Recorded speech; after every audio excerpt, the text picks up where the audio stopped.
So, hello mga kabangers! Welcome back to my YouTube channel, and for today's video ay panibagong tutorial po ang aking i-share sa inyo. Bali, mahaba-haba ring panahon na hindi ako nakapag-upload ng tutorial sa gawa ng busy life natin. So, maraming ganap yung nangyari sa akin. That's why super haggard po tayo. But today ay mag-share po ako sa inyo ng isang tutorial about how to stop receiving messages sa ating messenger.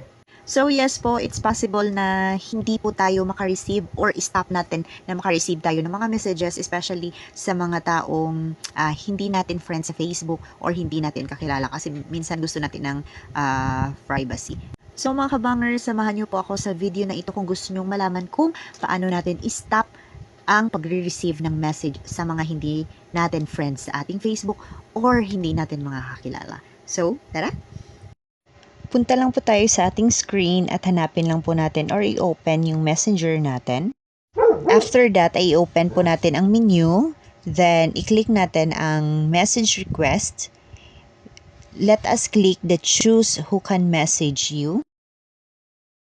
So, in here mga kabangers ay we have all the rights to decide whether yung message request na nare-receive natin ay i-accept ba natin or hindi.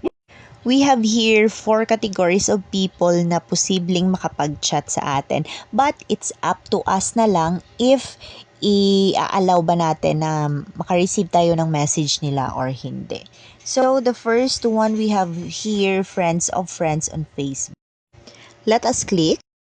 Dito ay meron po tayong 3 options. So, bali hindi natin gustong makareceive ng message from the friends of friends sa ating Facebook. Let us click lang ng don't receive request. Bali mga kabangers, sa 4 na options na yan, if hindi mo gustong makareceive ng mga messages from them, ay i-turn off lang po natin yung or i-click lang natin yung don't receive request. So, i-make sure lang natin na sa 4 na yun ay na-click po natin lahat yun at na-click po natin or napili yung don't receive request.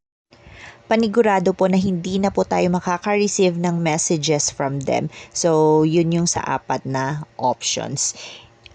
And if mag-dare sila na mag-message sa'yo, ay hindi rin nila masisend yung message nila directly sa'yo. So, bali, mag-fail yung pag-send ng message.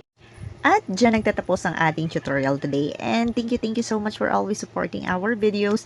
And I hope ay okay ang lahat, lalo na mahal ngayon ang gasolina. So take care of yourself and always pray na maging okay ang lahat. So goodbye everybody. Have a good day.